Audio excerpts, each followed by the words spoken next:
हमनी के संस्कृति, हमनी के संस्कार सदा रहे हमनी के साथ। भारत के महान ग्रंथ और काव्य सब के संपूर्ण संकलन सब्सक्राइब करें तिलक।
नारायण नारायण। प्रभु, ए समय हम आपके दूत हनुमान के दूत बन के सनेसा ले आइल हई। सुनाई का सनेसा भेजले बड़न हमार भक्त? हम हनुमान से कहली कि वो द्वारिका आके आपके दर्शन कर लेबे, तो वो ई कह के इनकार कर दिलन कि वो भक्त बाड़न और आपके इच्छा और आज्ञा के बिना दर्शन करे ना आई हैं। त हम कहली कि हम प्रभु से विनती करब कि वहाँ स्वयं आके गंधमादन पर्वत पर आपके दर्शन देबे। तब का कहलन हनुमान? कहलन कि प्रभु के कष्ट देबे के कौनो जरूरत नहीं खे।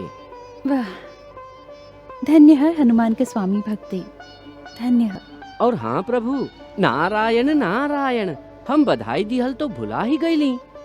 आपके जन्मदिन के अग्रिम बधाई स्वीकार होके भगवान। बाकी मुनिवर, जन्माष्टमी तो अब ही देरी है ना? नारायण नारायण, जन्माष्टमी ही प्रभु के जन्मदिन नहीं खे माई। रामनवमी भी तो प्रभु के जन्मदिन भइल ना। श्री राम प्रभु के ही अवतार रही। अच्छा अच्छा, तो आप यहाँ के रामनवमी के बधाई दे रहल हैं? हाँ माई।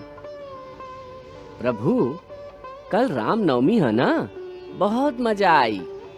श्री राम के जन्मदिन के अवसर पर हनुमान जी मंदिर में पुजारी के रूप धारण करके ब्राह्मण लोग के भोजन करावेलन। नारायण नारायण। हाँ मुनिवर, अब आप तो ठहर ली ब्राह्मण, भला खाए पिए के अवसर के आप कैसे भुला सकेली?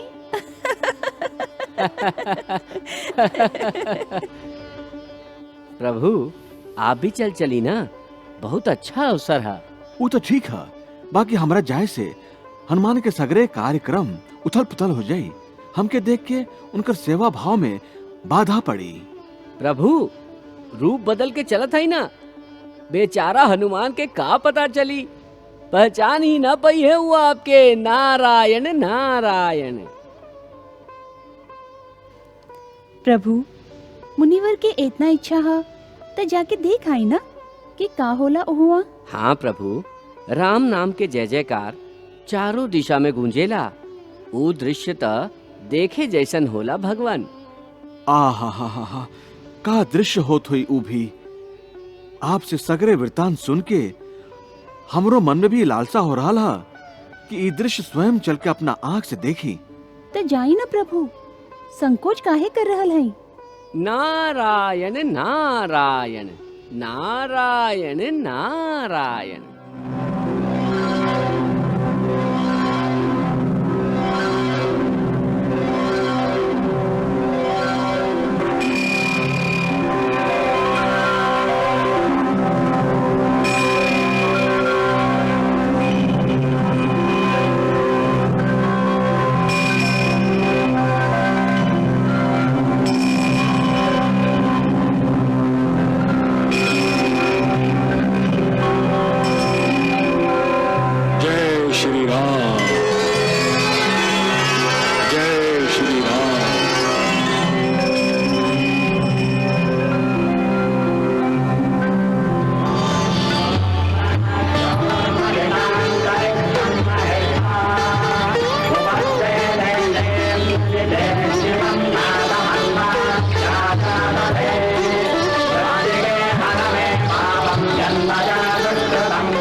प्रभु, बड़ा अच्छा सुगंध आ रहा है। लागता हनुमान जी बहुत स्वादिष्ट भोजन बनावले बाड़न।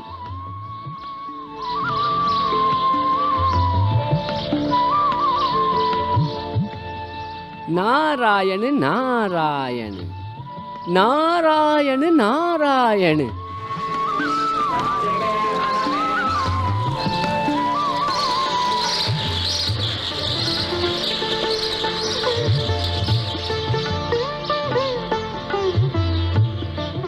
प्रभु, हमके नइखे लागत कि अब आपके भक्त आपके पहचान पाई। ऐसा आप सोच रहा है नारद जी। जय श्री राम। चली।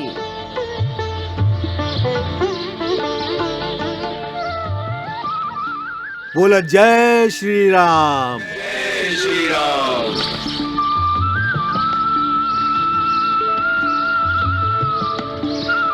बोला जय श्री राम। श्री राम। श्री राम।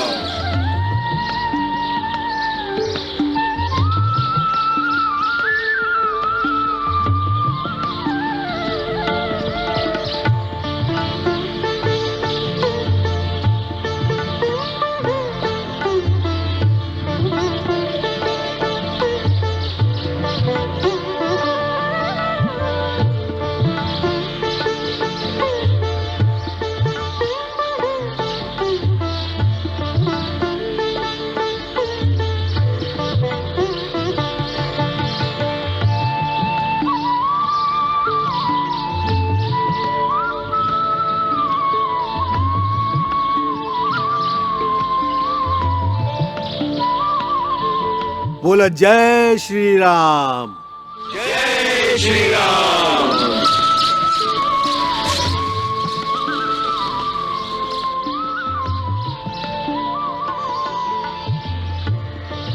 बोला जय श्री राम। जय श्री राम।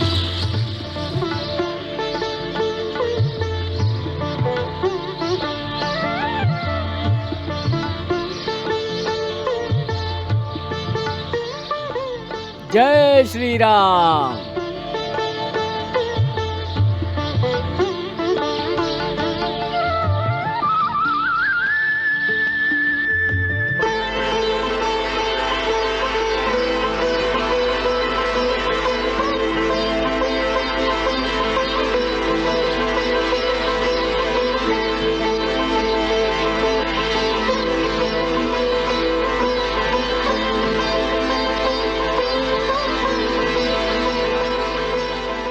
अरे पंडित जी, हमें भी तो परोसी ना रामनवमी के प्रसाद। अरे हम भुखाई ले भाई। पड़ोसी ना, बहुत भूख लागल है।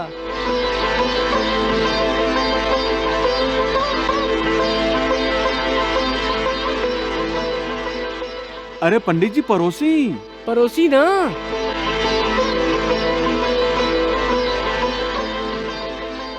हमार प्रभु, हमार प्रभु, प्रभु अपन सेवक के प्रणाम स्वीकार करिए।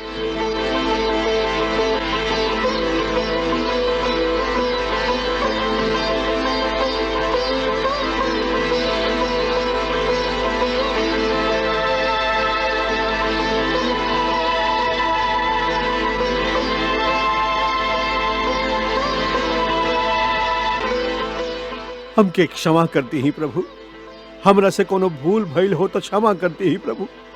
हनुमान, तोहरा से कोनो भूल हो ही ना सकेला।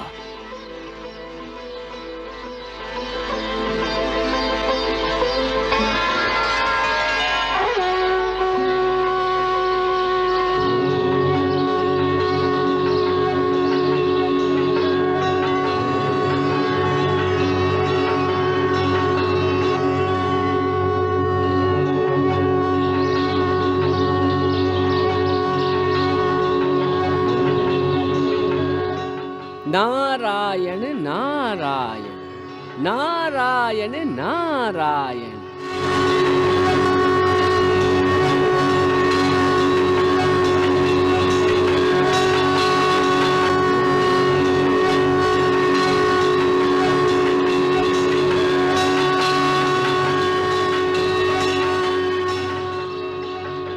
उठा हनुमान, उठा।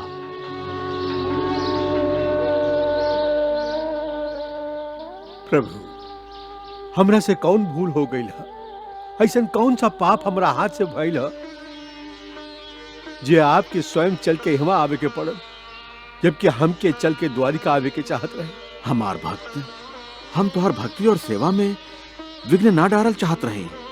हमार तो इच्छा रहे आपके दर्शन के, सोचत रही जाने कब आपके दर्शन हुए। तो आज तुम्हारी इच्छा पूरा हो गई ना? ना प्रभु ना, हम ऐसा इच्छा कबो ना कर सकीले कि हमार स्वामी हमरा सामने हाथ फैलावे और हम दाता बन के उनका सामने ठाड़ रहे। प्रभु ये दर्शन ना, अनर्थ अनर्थ। ये दृश्य देखे से पहले तो अच्छा होखत कि हमार आंख अंधा हो जाए। ना भक्त, जे आंख खाली हमार चरण देख के ई जान जाला कि ओकर स्वामी के चरण हा, ऊ आंख ता तेजस्वी आंख हा। भला ऐसा आंख अंधा कैसे हो सकेला? काश ऐसा दिव्य दृष्टि हमार हर भक्त में होखित। प्रभु, ये दर्शन अधूरा है। हम आपके दर्शन खातिर स्वयं आई और सीता मैया के संगे आपके दर्शन करब, तब तो हमार दर्शन पूरा हुई, तब तो हमार मनोकामना पूरा हुई। तथास्तु।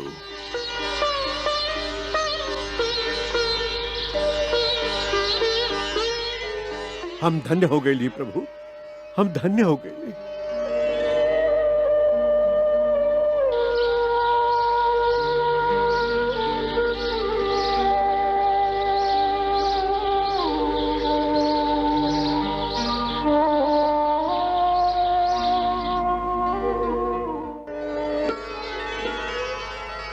वाह प्रभु वाह, आपके भक्त तो कमाल कर दिलन। हाँ देवी, अपन भक्ति से ऊ तो हमार मन के तृप्त कर देलन। और हाँ देव ऋषि, आपके पेट भरल की ना? कहीं आपके भोजन कम तो ना पड़ल? मुनिवर, भोजन तक का करितन? हनुमान के श्रद्धा और भक्ति के देख के इनकर तो मुंह खुलल के खुलल ही रह गई। भगवान, आप कहले ना रही, बाकी हम जानी ले कि आप खाली आपन भक्त के परीक्षा लेबे उहाँ गई रही, है ना? ना देवी, हमके अपन हनुमान पर पूरा विश्वास रहे। हम जानत रहे कि हमार परम भक्त हमके कौनो भी रूप में देख के पहचान ही ली हैं। तब फिर आप वहाँ गई ही काहे रही? यह प्रश्न के उत्तर तो मुनिवर के ही देवे के चाही, जे हनुमान के साधारण भक्त साबित कल चाहत रहन, जे हमके पहचान ही ना पाई। काहे मुनिवर? हमरा से बहुत बड़ भूल हो गई भगवान। आपके भक्ति के गर्व के नशा हमरा पर छा गईल रहे और हम अपना आपके सर्वश्रेष्ठ भक्त समझे लागल रही।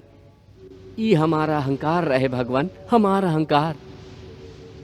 यह अहंकार के तोड़े खातिर था हमके आपके संगे हनुमान के पास जाके पड़ल। हमके क्षमा कर दी भगवान। हम मानत हई कि हनुमान ही आपके परम भक्त बाड़न। भक्त संपूर्ण समर्पण के नाम है, और यदि भक्त में अहंकार के थोड़का सा भी भावना आ जाए तब भक्त के विनाश आरंभ हो जाला। और हम नहीं चाहत कि देव ऋषि और हमार दूसर भक्तन के भक्ति के भी नाश हो जाए। प्रभु, आपके दूसर भक्त भी अहंकार के मारल बाड़न? हाँ देवी।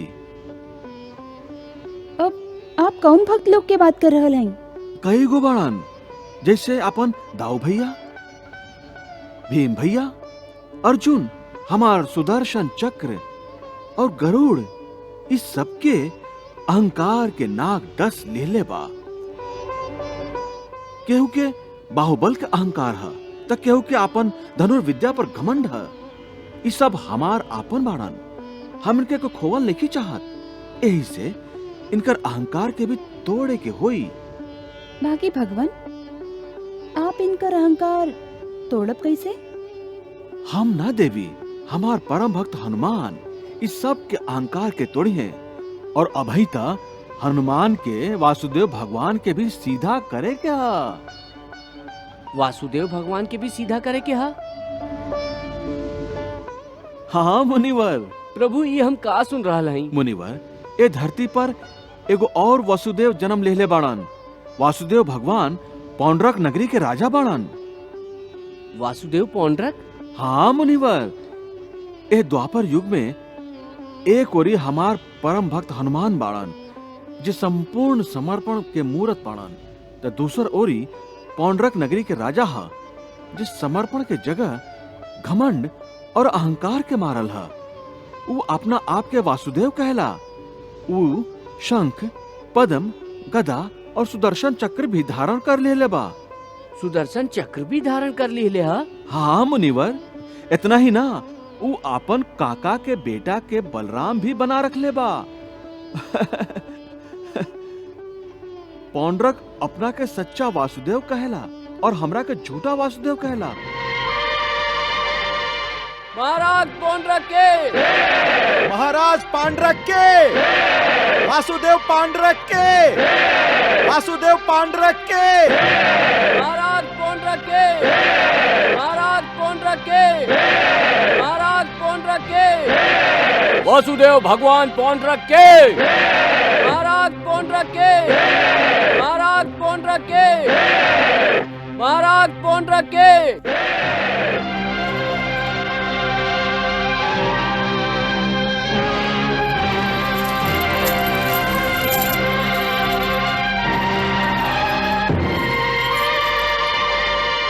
हमार श्रद्धालु लोग के श्रद्धा और समर्पण के देख के हमार मन प्रसन्न भई। हाँ भगवान, पौंड्रक नगरी के इस श्रद्धालु लोग के देख के ये काशीराज के माथा भी श्रद्धा और आदर से आपके आगे झुक रहल है। काशीराज, तू राजा बाड़ा, वाराणसी के महाराज बाड़ा, हमार प्रिय मित्र बाड़ा। हाँ, हमेशा हमरा संगे रहेला। ऐसे तू हमार माया के देख ले और परख ले बाड़ा, और हम के मायापति मन ले बाड़ा। तू जाने ला कि हम मायापति हैं, ए युग के भगवान हैं। निसंदेह भगवान। ओकर साथ वाराणसी के राजा काशीराज भी दे रहल बाड़न। पौंड्रिक अपन राज्य में आदेश जारी कर देले बा कि ओकरा अलावा कौनो दूसर भगवान के पूजा करे वालन के दंड दिहल जाई। हमार राज में कई गो ऐसन लोग हुए हैं जिनका ज्ञान नेखे कि हम भगवान हैं। माया हमरा अधीन है। क्षमा करी वासुदेव। आपके सेनापति दुर्धर आपके सौगंध खा के कह सकेला कि पांडरिक नगरी में कौनो ऐसन माथा कौनो नास्तिक के धड़ पर शेष नहीं खे कि आपके सामने ना झुकत होके। हमार बात की सत्यता के साक्षी हमारी तलवार है, जो हर दिन नास्तिक लोग के खून से स्नान करेली। हमारी तलवार स्वयं आपके जय जयकार करेली और जनता से भी जय जयकार करवावेली। भगवान भगवान वासुदेव पौंड्रक के, भगवान वासुदेव पौंड्रक के, भगवान वासुदेव पौंड्रक के। महाराज काशीराज, हमारी श्रद्धालु लोग के इनकर श्रद्धा के बदले में पुरस्कार मिले के चाहिए बाना। निसंदेह भगवान, इस सब के खातिर आपके कुबेर कोष के मुंह खोल दिहल गईल हा।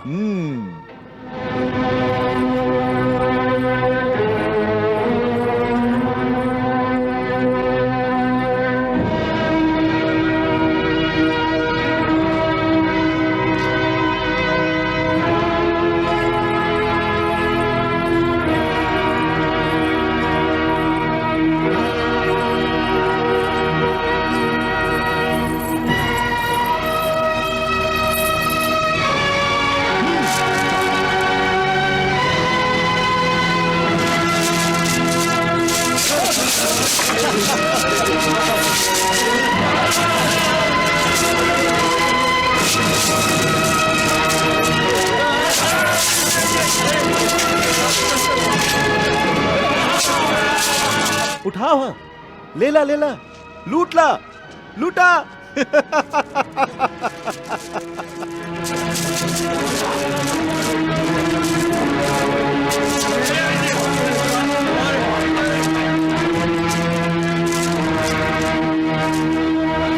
भगवान वासुदेव पौंड्रक के, भगवान वासुदेव पौंड्रक के, भगवान वासुदेव पौंड्रक के।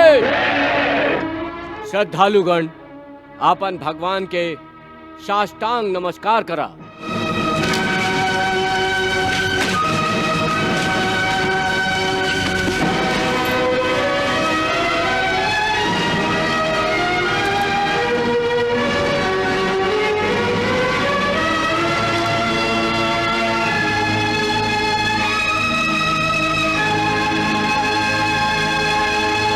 तथास्तु।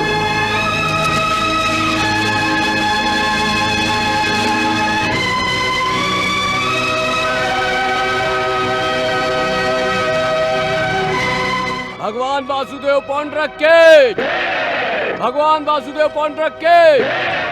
छोड़ दो हमके, छोड़ दो हमके, छोड़ा, छोड़ा हमके, छोड़ दो हमके, छोड़ा।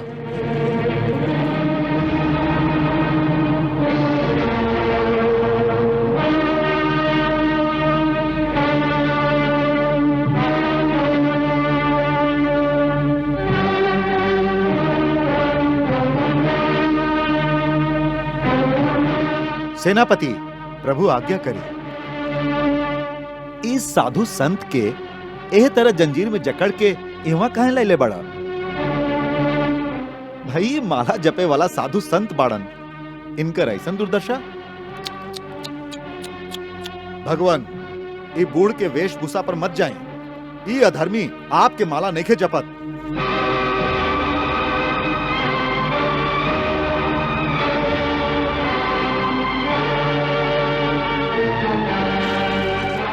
भगवान वासुदेव के पूजा ना करेला। अरे चक्रधारी, शंखधारी, गदाधारी वासुदेव के पूजा नहीं खे करत, फिर भी पौंड्रक नगरी में जीवित था। हे वासुदेव, आपकी आज्ञा होके था अभैया कर माथा उड़ा दी। ना दुर्धर, मनुष्य से भूल तो हो ही जाला। इस सज्जन से भूल भइला, एकरा पश्चाताप और भूल सुधारे के अवसर जरूर मिले के चाहिए।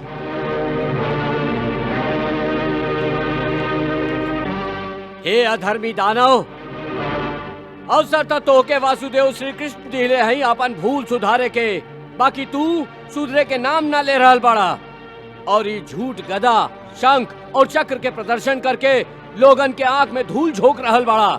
अपने आप के भगवान कहतारा, तू भगवान नहीं खा पौंड्रक, तू भगवान नहीं खा। वासुदेव तो द्वारकाधीश श्री कृष्ण हैं।